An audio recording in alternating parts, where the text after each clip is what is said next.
할렐루야. 12월 첫 주입니다. 오늘도 주의 은혜 있기를 축복합니다. 오늘 말씀의 제목은 십자가에서입니다.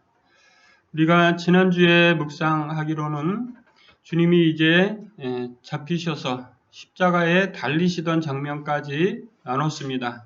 그리고 오늘은 그의 죽으심을 묵상하는 시간인데요. 그가 십자가에 달리셔서 죽으시기까지 어떤 일이 있었고, 그리고 그것은 우리들에게 어떻게 전승되어야 옳은 것인지에 대해서 묵상하려고 합니다. 예수님이 십자가에 달리셨을 때에 하신 말씀 7가지가 있는 건 다 아시죠? 그리고 그것에 대해서는 여러분들 익히 많이 들으셨을 거예요. 그래서 그걸 전부 다 나누기에는 시간이 부족하고요. 7가지 말씀이 있었고 3가지는 어디에 나옵니까? 오늘 23장에 나옵니다. 누가복음 23장. 그리고 나머지 3가지는 어디에 나오냐면 요한복음 나옵니다. 요한복음 19장. 그리고요 하나가 남았죠. 그거는 마태복음과 마가복음의 병행 본문으로 나와 있습니다. 여러분 가상칠언이 뭔지는 다 아실 거고요. 그것을 통해서 주님이 우리에게 하기를 원하셨던 것, 그것은 바로 구원에 관한 선포, 그리고 구원의 완성, 그런 것들을 전부 다 말씀하시는 건 줄로 믿습니다. 오늘 본문에서 나오는 또 하나의 이게 말씀이 바로 십자가에서 하셨던 7가지 말씀 중에 한 가지가 오늘 본문에 들어있어요. 그리고 그 내용은 오고 가는 모든 세대의 많은 사람들에게 도전을 주고 또 그리고 하나님을 신뢰할 수 있도록 이끄는 생명의 말씀이 되었어요. 누구를 지금 이야기하고 있는 겁니까? 이제 한편 강도, 양쪽에 십자가 양쪽에 두 사람의 강도가 있었는데요. 한 사람은 어떻게 말합니까? 이렇게 말합니다. 내가 그리스도가 아니냐? 너와 우리를 구원하라. 이렇게 말합니다. 네, 그렇게 말하는 것은 이 사람뿐만이 아닐 것 같아요. 왜 그렇습니까? 제가 드리고 있는 말의 내용은 이겁니다. 지금 이 사람은 어떤 상황에 있어요? 십자가에 못 박혀서 죽어가고 있어요. 그렇기 때문에 어떻게 하고 싶습니까? 당연히 살고 싶겠죠.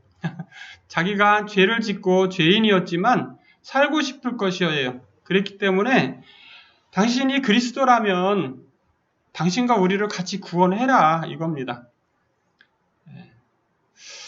우리들은 이 달린 행악자를 욕합니다. 어떻게 그렇게 말할 수 있어? 이렇게요. 근데 실제로 우리들의 삶을 살아가는 동안에 보면요. 내가 당하는 어떤 어려움에 대해서 여기서 빨리 탈피하고 싶어요.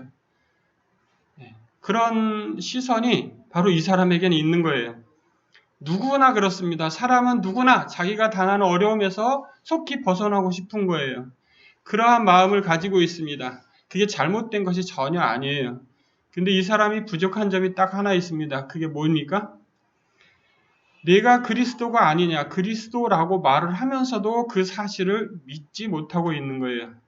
그 사실을 듣긴 들었을지 모르지만 그 자신의 것이 되지 않은 거예요. 그래서 뭐라고 말하고 있어요? 내가 그리스도가 아니냐라고 말하고 있는 거예요. 뉘앙스가 있는 거죠. 당신이 그리스도입니다. 나를 구원해 주세요가 아니라 너와 우리를 구원하라. 굉장히 이상한 말을 하고 있는 거죠. 근데 우리들은 실제로 우리가 살아가는 동안에 똑같은 상황을 만났을 때 뭐라고 말합니까? 이 사람처럼 말해요. 사실은 어떻게 하고 있어야 됩니까? 그 상황이 하나님의 때에 지나가기를 기다리고 있어야 되는 게 정상이에요. 또 다른 방법이 있다면 이 두 번째 사람처럼 말을 해야 하는 것이죠. 두 번째 사람은 이렇게 말합니다. 내가 동일한 정죄를 받고서도 하나님을 두려워하지 아니하느냐. 여러분 우리에게 어떤 일을 당했어요. 그럼 그 일이 당한 것에 대해서 우리는 나는 아니야. 나는 아니야. 마치 달린 행악자 중 하나는처럼 그렇게 한다는 겁니다. 그런데 어떻게 해야 하냐면 이 두 번째 사람처럼 해야 된다는 거죠. 내가 동일한 정죄를 받고서도 라는 거예요. 우리가 우리 삶에 주어지는 어떤 일들 때문에 두려워하고 힘들어하고 어려워하고 그런 상황이 다다랐을 때에 하나님이 그렇게 하셨다는 걸 이해하는 데 있어요. 그리고 그 상황을 통해서 가르치려고 하는 게 무엇이었을까? 하나님이 나에게 깨닫게 하려는 게 무엇일까가 중요한 거예요. 그런 것이 자꾸 쌓여야지 우리의 믿음이 되는 거고 신앙이 견고해지는 거예요. 이 사람처럼 동일한 정죄를 받고서도 하나님을 두려워하지 않느냐? 하나님을 두려워하는 마음이 우리 가운데 있어야지만 되는 거예요. 사랑하는 성도 여러분, 우리들은 다 죄인이에요. 그래서 부족한 것들을 가지고 있죠.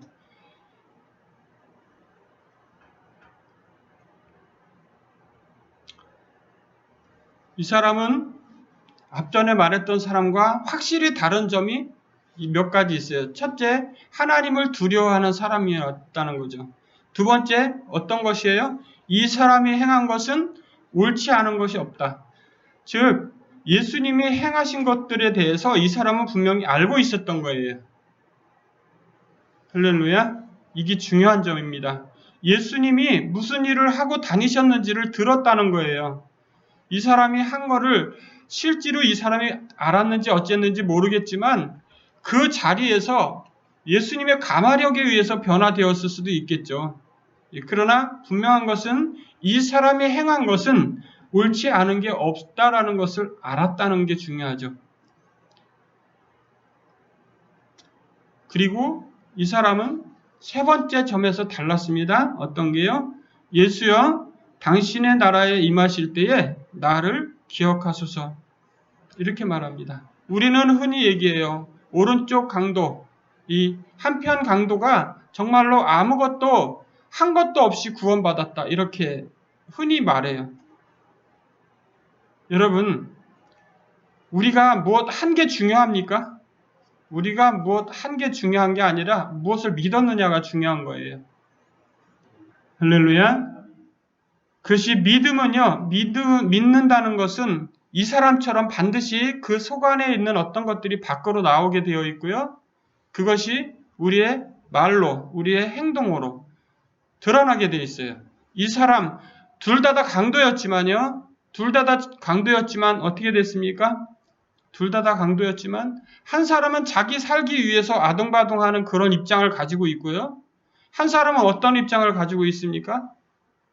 나를 기억해달라는 거지. 전혀 좀 상황이 많이 달라요. 뭔가 되게 비슷한 것 같은데 많이 다른 태도를 취하고 있다는 겁니다. 두 사람에 대해서 우리가 평가를 하자는 게 아니라 두 사람의 이야기를 통해서 우리가 어느 길을 선택해야 될지 올바른 선택이 우리 가운데 있기를 축복합니다.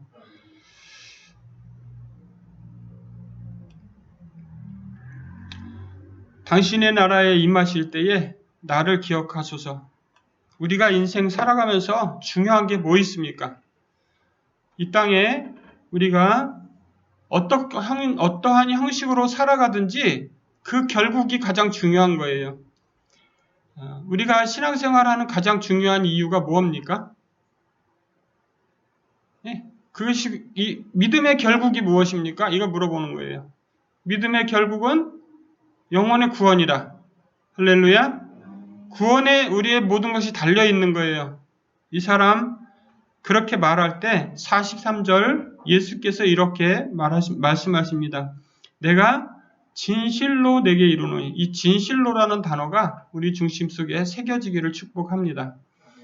예수님께 내 이름을 기억해달라는 그 탄원이 바로 어떻게 된 겁니까? 바로 응답되고 있는 거예요. 여러분, 우리의 마음에 있는 것들이 하나님께 고백될 때 그 고백이 바로 진실로처럼, 이 말씀처럼 진실로 우리에게 이루어질 줄로 믿습니다. 말씀하십니다. 오늘 내가 나와 함께 낙원에 있으리라. 네가 나와 함께 낙원에 있으리라. 여러분들 혹시 인생은 두 부류로 나눠집니다. 한 부류는 어떻게 됩니까? 한 부류는 낙원으로 갑니다. 한 부류는 어떻게 됩니까? 낙원 아닌 곳으로 갑니다. 여러분, 두 중에 하나예요. 낙원과 음부 두 가지뿐입니다. 인생은 결국 둘로 나눠지게 돼 있어요. 어떻게 사느냐가 아니라 어떤 믿음으로 살았느냐가 바로 그 결국을 결정하게 되고요. 오늘 이 두 번째 강도처럼 이러한 세 가지 관점, 하나님을 두려워하고 그 사람은 잘못한 게 없어. 이렇게 말할 수 있고 또 나를 기억해달라는 그 고백, 그것이 바로 무엇을 나타내고 있습니까? 그 사람이 한 게 없는 게 아니죠. 그게 바로 믿음의 행동을 나타내고 있는 거예요.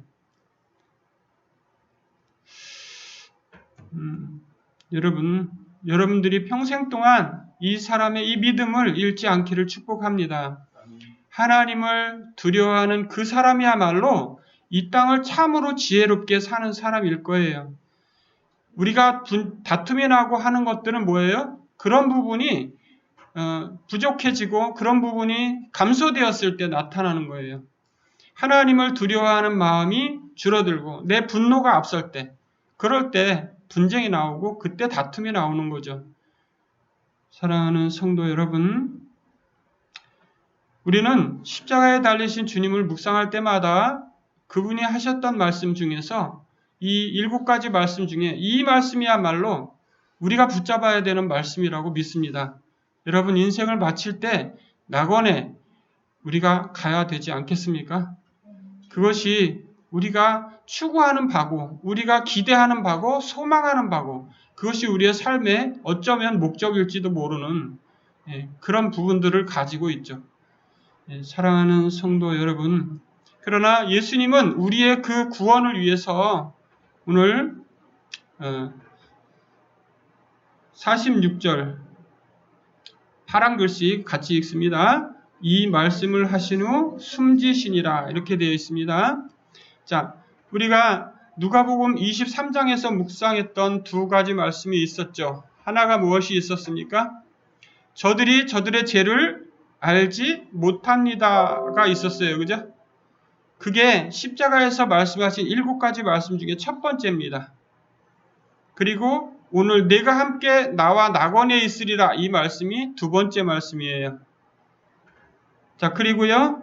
이제 46절 아버지 내 영혼을 아버지 손에 부탁합니다 라고 말씀하시고 나서 바로 숨지시는 장면이 오늘 나오죠. 바로 이 46절에 아버지 내 영혼을 아버지 손에 부탁하나이다가 7번째 말씀이에요. 참 신기하게도요. 앞에 두 개 마지막 하나가 누가복음에 있고요. 그리고 앞에 하나 뒤에 두 개가 요한복음에 있어요. 그리고 가운데 게 마태복음과 마가복음에 있어요. 참 신기하더라고요. 여러분, 예수님은 십자가에서 자신의 영혼이 자신이 죽어가는 것을 경험하셨잖아요. 그것을 경험한다는 것은 우리는 감히 상상할 수 없는 어떤 그런 요소들을 가지고 있을 거예요. 그가 얼마나 그 고통이 심했으면 내 영혼을 부탁하는 그런 기도를 드릴 수 있었을까? 사랑하는 성도 여러분, 여러분들의 고난과 고통, 그것은 충분히 그리스도의 십자가 앞에 감싸일 수 있습니다. 그분만이 여러분을 감싸 안을 수 있어요. 할렐루야. 그분 안에 평화를 회복하는 은혜가 있기를 축복합니다. 자, 45절은 성소의 휘장이 한가운데가 찢어지더라. 이것은 무엇을 상징합니까? 예수께서 곧 죽으실 것을 상징합니다. 그리고 그 앞전에 무슨 내용이 나오냐면 해가 빛을 잃고 온 땅에 어둠이 임하여 제9시까지 계속되었다. 이렇게 합니다. 예수님이 십자가에 달리신 시간은요. 오전 9시쯤 되었고요. 우리나라 시간으로. 그리고 오후 3시쯤 되어서 돌아가십니다. 바로 제6시쯤 되어 해가 빛을 잃고는 12시를 해당된다고 말할 수 있겠고요.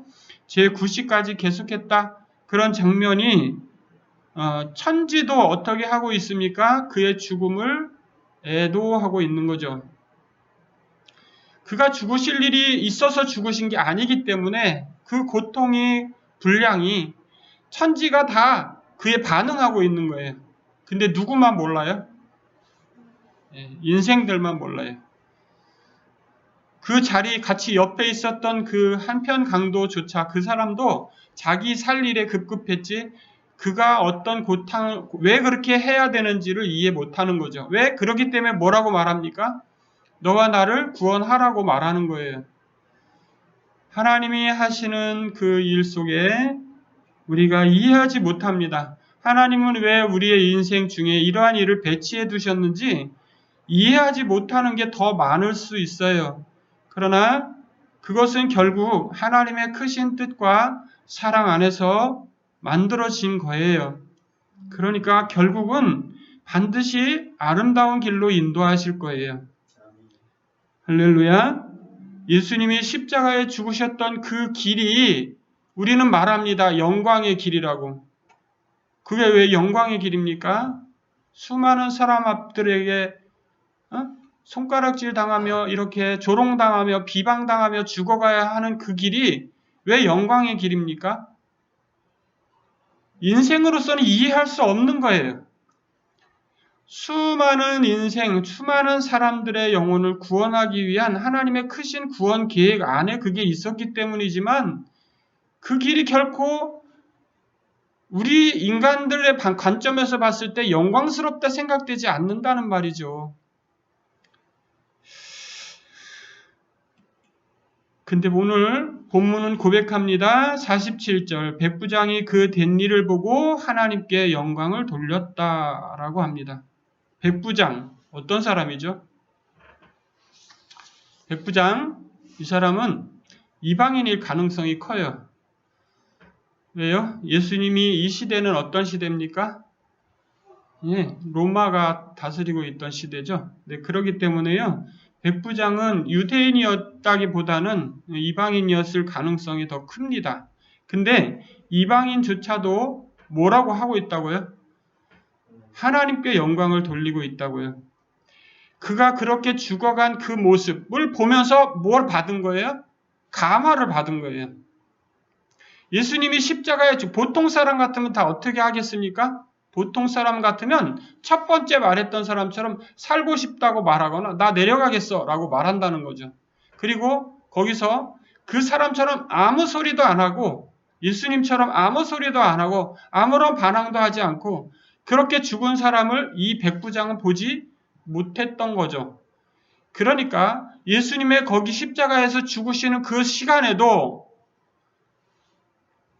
나의 이름을 기억해달라는 그 사람을 보고 나와 함께 낙원에 있으리라 그 말씀을 하실 때 그 뉘앙스가 있잖아요. 사람이 말을 전달할 때 뉘앙스가 있잖아요. 그것이 바로 그 사람에게 꽂혔을 거라는 겁니다. 그러면서 이렇게 말합니다. 이 사람은 정녕 의인이었도다.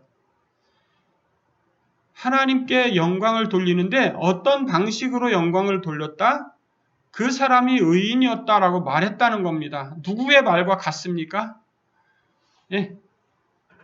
나의 이름을 기억해달라 말했던 그 강도랑 똑같은 말을 하고 있는 거예요. 이 사람은 잘못한 게 없다는 겁니다. 할렐루야? 즉 우리가 예수님에 대해서 예수님은 잘못한 게 없습니다. 예수님은 찬양받아 마땅합니다. 예수님을 찬양하는 것들, 그런 것들을 통해서 하나님께 영광을 돌리는 방법이라는 겁니다. 사랑하는 성도 여러분, 우리가 찬양을 많이 들으십시오. 그리고 그걸 많이 따라서 하십시오. 그리고 같이 하시고 찬양을 드리면 그 자체가 무엇을 하는 겁니까? 우리의 삶을 통해서 하나님께 영광을 돌리는 거예요. 우리는 하나님께 영광을 돌리는 삶을 살아야 된다라고 말하지만 그게 구체적으로 어떤 방법인지에 대해서 별로 나누지 않아요. 그냥 하나님께 영광을 돌려야 돼라고 말하죠. 근데 그 중에 가장 중요한 방법 하나가 바로 이 사람들처럼 뭐라고 얘기하는 겁니까? 예수님은 정말 의인이었어. 그 분은 절대 십자가에 죽을 만한 죄가 없었어 라고 고백하는 거라는 거예요. 할렐루야. 저와 여러분들이 바로 그런 고백이 우리 가운데 있어야 될 줄로 믿습니다. 그분도 다른 사람과 같았어 라고 말한다는 것은요, 하나님을 향해서 불경이라는 겁니다. 우리가 하나님께 영광을 돌리는 중요한 방법, 그것은 바로 예수님을 자랑하는 데 있어요. 예수님이 어떤 분이시지를 알리는 그런 데 있는 거예요. 우리가 예수님에 대해서 우리가 어떤 마음을 가지고 있느냐가 그 자체가 하나님께 영광이라는 겁니다. 사랑하는 성도 여러분들 속에 예수님은 어떤 분이십니까? 바로 그분은 정말 우리들을 위해서 십자가에 죽고 가셨던, 그렇지만 그는 절대 한 점도 죄가 없으신 그런 분이신 줄을 믿으십니까? 바로 그 말, 여러분들의 아멘이라고 고백한 그 고백이 바로 하나님께 영광을 돌리는 일인 검줄로 믿습니다. 많은 사람들이 어찌할지라도 바로 저와 여러분들은 그리해야 할 줄로 믿습니다. 이를 구경하러 모인 무리도 그 된 일을 보고 다 가슴을 치며 돌아가고, 왜 가슴을 치며 돌아갔겠습니까? 거기에 모여있던 무리들은 십자가에 못 박으라고 소리쳤던 사람들도 있었을 수 있겠고요. 그리고 예수님이 어떻게 될지 이 답답한 마음으로 따라왔던 사람들도 있었고요. 예수를 아는 자들과 갈릴리로부터 따라온 사람들도 있었겠죠. 그런데 우리가 앞전에 묵상했지만 예수님의 제자들과 예수님을 따라오던 사람들은 다 어떻게 됐었어요? 다 도망가고 오직 예수님만 거기에 있었어요. 그죠? 그래서 아주 멀리 떨어져 있었어요. 오늘 본문에도 말합니다. 다 멀리 서서라고요. 예수님은 홀로 고독하게 가셨던 거 분명하게 볼 수 있습니다. 그러므로 이 세상의 모든 고독한 사람을 그는 끌어안으실 수 있습니다. 할렐루야. 마음의 고통과 아픔과 그 모든 것을 그분이 만지실 수 있어요. 그분만 만지실 수 있어요. 여러분, 그분을 의지하고 살아가는 그 삶이 진정한 인생이 살아가는 방법이에요. 행복하게 살아갈 수 있는 방법입니다. 여러분, 다른 데 눈 돌리시지 절대 마시기를 축복해요. 이 사람들이 다 가슴을 치며 돌아간 데는 분명한 이유가 있을 거예요. 그것이 무엇입니까? 바로 그분이 의인이었다는 겁니다. 그분이 의인이었다는 거예요. 절대 그는 십자가에 못 박힐 만한 죄가 없었다라는 것을 이 사람들이 깊이 느끼고 돌아갔다는 것을 증명하고 있는 거예요. 사랑하는 성도 여러분, 십자가에서 그분은 7가지 말씀을 남기셨고 그 7가지 말씀 속에 인생의 모든 방향성이 거기에 들어있어요. 오늘 그 중에 본문 2절이 나오지만은 정말 우리들의 인생의 목표점이 어디여야 되는지, 어디에 소망을 두고 이 땅을 살아가야 되는지, 그리고 그분에게 영광을 돌리는 방법은 무엇인지, 이런 것들이 오늘 우리가 나눈 내용이고요. 우리 신앙생활에 아주 중요한 획을 긋는 말씀들이 될 수 있습니다. 사랑하는 성도 여러분, 또 한 주간 주님께 꼭 붙어 계셔서 승리하는 여러분들 되기를 주의 이름으로 축복합니다. 기도합니다. 거룩하신 주님, 은혜를 감사합니다. 주님은 참되시고 참으로 의인이십니다.